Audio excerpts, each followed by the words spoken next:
बिस्मिल्लाहिर्रहमानिर्रहीम, अस्सलाम वालेकुम। मैं हूं करामत मुगल और मेरे साथ है सईद बलोच साहब, सीनियर जर्नलिस्ट है, सुप्रीम कोर्ट कवर करते हैं। सईद बलोच साहब, सुप्रीम कोर्ट में एक तो दो तीन दरख्वास्तें आई हैं। दूसरा, सुप्रीम जुडिशल काउंसिल का आज इजलास था जिसमें यही कहा जा रहा था कि शायद मुज़ाहिर अली नकवी साहब को मज़ीद तंग किया जाए, लेकिन उन्होंने एतराज़ उठा दिया सुप्रीम जुडिशल काउंसिल की कार्रवाई पर। दूसरी जानब तारिक मसूद साहब के ख़िलाफ़ जो गवाही आई थी उसकी अपडेट आपसे जानते हैं कि जो बुलाया गया था इन पर्सन, उस दरख्वास्त का क्या हुआ है कि उनके खिलाफ भी कोई कार्रवाई हो रही है या वो डिसमिस कर दी गई है दरख्वास्त। तीसरा ये बताएं, शाह महमूद कुरैशी साहब ने ज़मानत के लिए रब्ता कर लिया है सुप्रीम कोर्ट से, इमरान खान ने भी किया हुआ है। क्या इंसाफ की तवक्को है? जैसे इस्लामाबाद हाई कोर्ट में उनके साथ सलूक किया जा रहा है इन दोनों के साथ, कि अभी तक चलान का हिस्सा नहीं है साइफर, कार्रवाई चल रही है, कैबिनेट पहले फैसला कर लेती है, इम्प्लीमेंट बाद में किया जाता है। तो क्या कोई जमानत मिलने के चांसेस हैं साइफर केस में अभी तक? बहुत शुक्रिया करामत मुगल साहब। देखें, सुप्रीम कोर्ट का अगर हम जो मौजूदा एक तरह की उसको भी रजीम ही कह लें, चीफ जस्टिस काजी फ़ायज़ ईसा साहब और उनके जो दीगर हम ख्याल जजेज़ हैं वो अक्सरियत में हैं। इमरान खान साहब ने एक साइफर केस में ज़मानत की दरख्वास्त दायर की हुई है जिसके ऊपर अब बेंच बन चुका है। जस्टिस सरदार तारिक मसूद की सरबराही में ये बेंच इमरान खान की दरख्वास्त पर समाअत करेगा। शाह महमूद कुरैशी साहब ने भी अब इसी हवाले से अपनी जो ज़मानत की दरख्वास्त है वो सुप्रीम कोर्ट में दायर की है और उसमें उनकी जानिब से ये मौक़िफ़ इख्तियार किया गया है कि दरख्वास्त गुजार यानी शाह महमूद कुरैशी एक साबिक वज़ीर ख़ारजा है और इस वजह से उन्हें अस्तस्ना हासिल है। और देखें कि अगर इसको इस्तिस्ना कर लें तो बेहतर नहीं? सर आप इसी तरह कर लें, हाँ, कोई इस्तिस्ना मतलब जेर ज़बर पेश कोई मसला नहीं सर। जी। वैसे भी हमारे यहाँ ये इमला की दुरुस्तगी का काम बहुत तसल्ली बख्श तरीके से हमारे व्लॉग में किया जाता आइंदा नहीं मैंने आपको है। नहीं, ये क्या बात हुई, आपने बात किया तो मैं भी तो वही आपकी वो ज़रा प्रमोशन कर रहा हूँ ना, आप उसके ऊपर जो है वो नाराज़ हो जाते हैं। बिस्मिल्लाहिर्रहमानिर्रहीम जी, तो अब शाह महमूद कुरैशी साहब ने ये दरख्वास्त सुप्रीम कोर्ट ऑफ पाकिस्तान में दायर की है। माजी का जो गुज़श्ता चंद हफ्ते हैं, चंद माह हैं, उसका अगर हम देखें, ख़ास तौर पर जुलाई से जब परवेज़ इलाही साहब की जानिब से अपनी बहुत बहुत मुबारक हो आपको। तो जब परवेज़ इलाही साहब ने जुलाई के महीने में सुप्रीम कोर्ट ऑफ पाकिस्तान से रुजू किया था और उन्होंने पंजाब में अपनी गिरफ्तारियों और सियासी इंतकाम का निशाना बनाए जाने के खिलाफ सुप्रीम कोर्ट में दरख्वास्त दायर की थी और उसमें उस वक्त जस्टिस एजाजुल हसन की सरबराही में बेंच था जिसने समाअत की थी, जिसमें जस्टिस जमाल मंदोखेल साहब शामिल थे। उन्होंने बड़ी अहम ऑब्जर्वेशन भी दी थी और उन्होंने परवेज़ इलाही को सियासी इंतकाम का निशाना बनाए जाने से मुतल्लिक भी बड़ी अहम ऑब्जर्वेशन दी और उससे हमें एक झलक ये मिलती है कि शायद सुप्रीम कोर्ट ऑफ पाकिस्तान भी इन चीज़ों को बड़ी बारीक बीनी से देख रही है कि गुज़श्ता चंद महीनों से मुल्क के अंदर किस तरह की सियासी सर्कस चल रही है और उसमें किस तरीके से सियासी रहनुमाओं को, सियासी कारकुनों को इंतकाम का निशाना बनाया जा रहा है, उनके खिलाफ बूंदे मुकदमात बनाए जाते हैं। एक गिरफ्तारी से, एक मुकदमे से उनको ज़मानत या रिहाई मिलती है तो दूसरे में उनको गिरफ्तार कर लिया जाता है। मुकदमात कितने हैं किसी के खिलाफ, इस हवाले से भी कोई तफसीलात मौजूद नहीं है। मुतअद्दिद बार तो हमने ये भी देखा है कि मुकदमात बनाए जाते हैं लेकिन उनकी जो तफसील अदालत में पेश की जाती है वो मुख्तलिफ होती है और जैसे ही उन तमाम मुकदमात में उनको एक तरह की ब्लैंकेट रिलीफ मिलता है कि इतने ज़्यादा मुकदमात बनाए गए हैं कि दरख्वास्त गुजार को भी पता नहीं होता और जब कहा जाता है कि आइंदा किसी नए मुकदमे में अदालत की इजाज़त के बगैर इनको गिरफ्तार ना किया जाए तो बाद में पता चलता है कि एक और इस तरह का कोई केस बना हुआ है और उसमें उसकी फिर गिरफ्तारी डाल दी जाती है। यानी अदालतों का ये एहतराम है कि अदालतें जो हुक्म देती हैं उसको जूते की नोक पे रखा जा रहा है, मुसलसल हुक्म अदूली की जा रही है और अदालतों की भी तौहीन की जा रही है। अब यही पैटर्न अगर हम सुप्रीम कोर्ट में भी देखें तो जस्टिस सरदार तारिक मसूद साहब के पास गुज़श्ता कुछ हफ्तों में बड़े अहम मुकदमात आए हैं। एक तो परवेज़ इलाही साहब का ही एक और मुकदमा जो उनकी अहलिया कैसरा इलाही की जानिब से दायर किया गया था और उसमें एंटी करप्शन इस्टेब्लिशमेंट की जानिब से गुजरांवाला और लाहौर में उनके खिलाफ जो मुकदमात बनाए गए थे उनको चैलेंज किया गया था उसमें गिरफ्तारी को। यानी कि परवेज़ इलाही साहब के खिलाफ लाहौर में एंटी करप्शन एक मुकदमा बनाया, लाहौर हाई कोर्ट ने उनको जमानत दी, फिर उसी तरह का एक और मुकदमा गुजरांवाला में बना दिया गया। तो ये सिर्फ मुकदमात इस तरह बनाने का मकसद सिर्फ यही है कि इनको हर सूरत गिरफ्तार रखा जाए।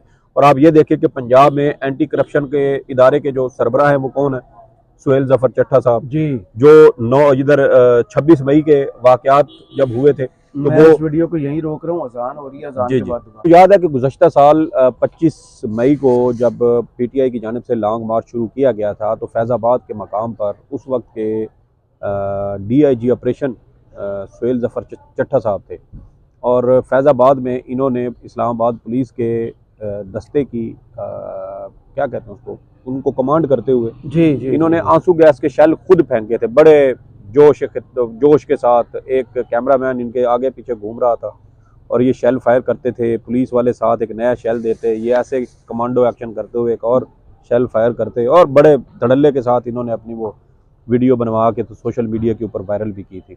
शायद इस तरह की वीडियोस बनाने का एक मकसद ये भी होता है कि वो बड़े लोग जिनकी नज़रों में ये आना चाहते हैं, उनको दिखाना ये मकसूद होता है कि देखें सर, हम आपके लिए सिर्फ अहकामात नहीं दे रहे, बल्कि हम खुद फील्ड में आके आपके लिए सर्विसेज प्रोवाइड कर रहे हैं, तो ज़रा नज़र करम साढ़े ते भी पाओ।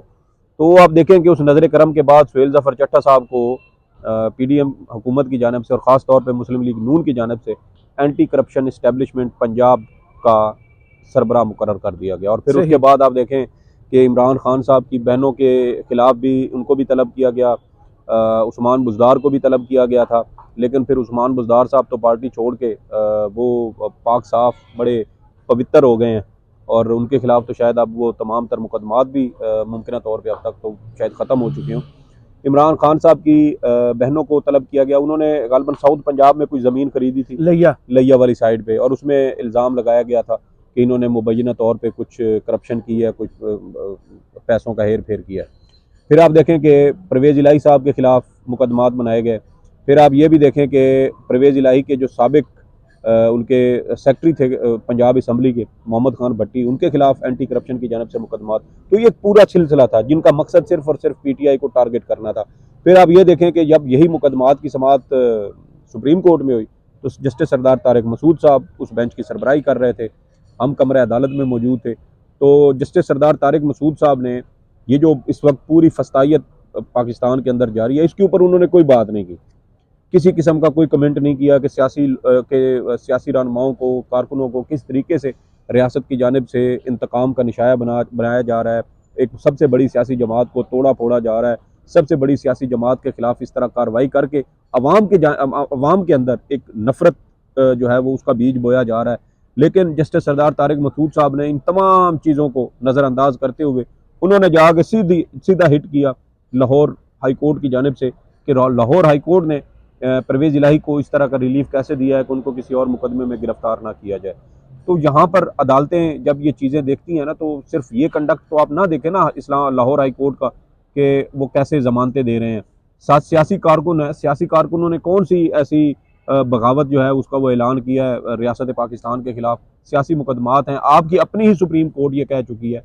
अब आप देखें वो अमाद यूसुफ वाला जो केस का फैसला है वो उठा के देखें, उसके अंदर जस्टिस जमाल मंदोखेल साहब ने बड़े वाज़े तौर पर कहा है कि रियासत का ये काम नहीं है कि वो अपने शहरियों के दिलों में रियासत के खिलाफ नफरत के बीज बोए, और फिर उसकी जब वो फसल परवान चढ़ेगी तो फिर उसके कांटे सभी लोगों को चुभेंगे। तो ये हमारी अदालतों को देखना चाहिए। मामला और मसला यहाँ पर सर ये है कि जब सुप्रीम कोर्ट का एक बेंच किसी मामले पर फैसला देता है, तो दूसरा बेंच शायद उसको पढ़ना भी गवारा नहीं करता, और ये भी नहीं देखना चाहता कि इस वक्त पाकिस्तान के अंदर अगर लोगों को खसूसी रिलीफ दिया जा रहा है, तो मखसूस और खसूसी हालात के अंदर उनके खिलाफ मुकदमात भी उसी तरीके से बनाए जा रहे हैं। क्या आज तक सुप्रीम कोर्ट ने इस बात पर नोटिस लेने की कोशिश की है कि एक साबिक वज़ीर आज़म के खिलाफ 200 आपको याद होगा बन गए? एतजाज अहसन साहब एक दरख्वास्त लेके आए थे जबरी गुमशुदगियों और लापता अफराद के हवाले से, उसको रजिस्ट्रार ने एतराज़ात लगा के वापस कर दिया था, काबिल समाअत करार नहीं दिया था। जी जी। अब आमना मसूद जंजुआ साहब भी एक दरख्वास्त लेके आई। देखिए, आमना मसूद जंजुआ साहबा तो काफ़ी अरसे से सुप्रीम कोर्ट में वो इस दरख्वास्तें दायर कर रही हैं, लेकिन मामला ये है कि हमारे जजेज़ में इतनी जुर्रत ही नहीं होती कि वो इस तरह के मामलात को टेकअप कर सकें और उसके ऊपर आवाम को रिलीफ दे सकें। मैं आपको एक मिसाल देता हूँ, गालबन 2021 का ये केस है। उस वक्त सुप्रीम कोर्ट में मरहूम जज काजी अमीन साहब भी उस वक्त वो उस बेंच का हिस्सा थे। ये केस सुप्रीम कोर्ट में ज़ेर समाअत था, एक कोई सॉफ्टवेयर इंजीनियर लड़का था, उसकी जबरी तौर पर उसको लापता किया गया था, और उसका मामला इस्लामाबाद हाई कोर्ट में भी चलता रहा, लेकिन वहाँ से भी उसकी बाजियाबी ना हो सकी। उसकी बूढ़ी वालदा, कोई 75 या 76 साल उस बेचारी की उम्र थी, उसने सुप्रीम कोर्ट में दरख्वास्त दायर कर दी। केस की समाअत के दौरान जस्टिस काजी अमीन साहब की जानिब से ये ऑब्जर्वेशन, उस वक्त वो मामला ये था कि इस्लामाबाद हाई कोर्ट ने ये कहा था कि आप जब तक ये खातून जिंदा है, जो वफाकी हुकूमत है, ये इस खातून को हर साल हर महीने तकरीबन कोई 4 या 5 लाख रुपए की रकम थी कि वो हर महीने इनको मुआवजे के तौर पर अदा करेगी। और उस पर वफाकी हुकूमत जो है वो सुप्रीम कोर्ट में आ गई कि देखें ये 5 लाख रुपए पर मंथ तो ये बहुत ज़्यादा है, इतने तो हम नहीं दे सकते। उस पर फिर केस की समाअत के दौरान जस्टिस काजी अमीन मरहूम साहब, उन्होंने ये कुछ ऑब्जर्वेशन दी थी। उन्होंने कहा कि ये बुजुर्ग औरत है, ये कितने साल मजीद जी लेगी, तो आप इसको जो वो कहा हुआ है इस्लामाबाद हाई कोर्ट ने, वो 5 लाख रुपए माना इनको अदा करें। तो आप अंदाज़ा करें कि सुप्रीम कोर्ट में एक शख्स के लापता होने का केस आया, वो शख्स कई साल से लापता है और उसकी कोई अता पता नहीं है, अदालतें उसको रिकवर नहीं करवा पा रही, और हमारे जज साहिबान इस बात के ऊपर वो ऑब्जर्वेशन दे रहे हैं कि ये बूढ़ी खातून है, ये कितना अरसा जिंदा जी लेगी, जिंदा रह लेगी, आप इसको जो मुआवजा इस्लामाबाद हाई कोर्ट ने कहा वो इसको अदा करें। बंदा बाजियाब नहीं करवाना, अहकामात जारी नहीं करने, एक शख्स लापता हो चुका है, उसकी बूढ़ी वालदा दर दर की ठोकरें खा रही है, अपने बच्चे की शक्ल देखने को तरस रही है, और हमारे जज साहबान जो हैं वो इतने जो है वो सख्त दिल हैं कि वो कहते हैं जी कि ये खातून कितना अरसा जी लेगी, इसको पैसे दें और इससे जान छुड़ाएं। तो सर ये जब इस तरह के जजेस हमारी अदालतों में बैठे होंगे, तो फिर आप उनसे क्या उम्मीद करते हैं, क्या रिलीफ की उम्मीद करते हैं कि वो इस तरह सियासी कारकुनों को किसी किस्म का कोई रिलीफ देंगे। और दूसरी मिसाल जस्टिस सरदार तारिक मसूद साहब की आप देख लें, पेशावर हाई कोर्ट में असद कैसर साहब के खिलाफ जब इससे मामला आया, उसके ऊपर भी उन्होंने इसी तरह हाई कोर्ट की सरजनिश की और कहा कि पेशावर हाई कोर्ट कैसे इस तरह रिलीफ दे सकती है।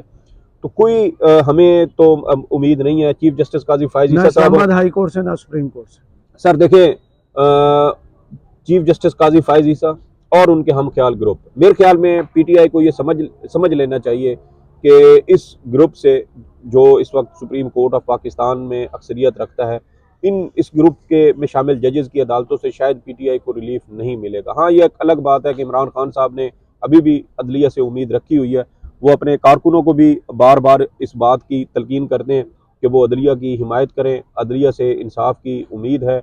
और आप देखें कि इतनी ज़्यादा फस्तायत एक सियासी जमात के ख़िलाफ़ हो चुकी है, उसको उधेड़ के रख दिया गया है, टुकड़े टुकड़े हो गई एक सबसे बड़ी सियासी जमात, और उसके बावजूद हमारे चीफ जस्टिस साहब जो हैं वो भी खामोश हैं, हमारी अदालतें खामोश हैं। अज़ खुद नोटिस का इख्तियार शायद अब अचानक इस्तेमाल करना वो भूल गए हैं, ये इस्तेमाल करना नहीं चाहते। जो कोई शख्सी आज़ादी का जहाँ पर मामला आता है, कम अज़ कम उसके ऊपर तो ये होना चाहिए मैस लेवल पे।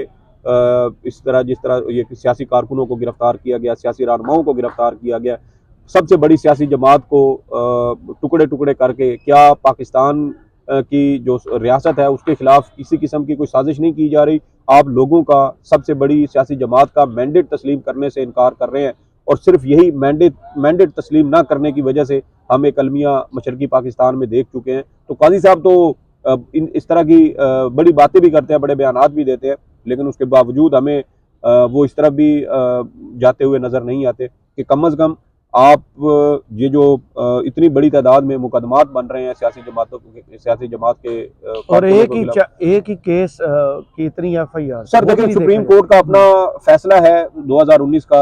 आसिफ सईद खान खोसा साहब जब चीफ जस्टिस थे तो उन्होंने गालबन ये फैसला दिया था कि एक मुकदमे की एक ही एफआईआर होगी और उसी जगह पे होगी जहां पर वो वकूआ हुआ है। अब 9 मई का केस जो है वो आप उसको उठा के देख लें, इमरान खान साहब जेल के अंदर थे, उनको गिरबान से पकड़कर घसीटते हुए एक साबिक वज़ीर-ए-आज़म को गिरफ्तार किया गया, इंतहाई तौहीन अमेज़ और तज़हीक अमेज़ तरीके से। आप अभी भी वो इस्लामाबाद हाई कोर्ट वाली गिरफ्तारी की वीडियो उठाएं, इमरान खान साहब को यहाँ से पकड़ा हुआ था, ऐसे पकड़ के धक्का लेके नहीं, मैं वैसे आपको आपने सही पकड़ लिया जी जी। तो इस तरीके से धक्का देकर वो लेके गए, गिरफ्तार करके लेके गए। तो आप देखें कि इसके ऊपर कोई बात करने को तैयार, फिर उस बुनियाद पर गवादर में मुकदमात बने, पिशीन में बने, और बलूचिस्तान के दूर दराज इलाकों में बने, सिंध में बन गए, पंजाब के मुख्तलिफ शहरों में, केपी में बन गए। तो ये 200 के करीब मुकदमात हैं। और इमरान खान साहब पेशी पर पेश होते थे, उनके कारकुनान आते थे तो उसका मुकदमा भी इमरान खान साहब के ऊपर बन जाता था।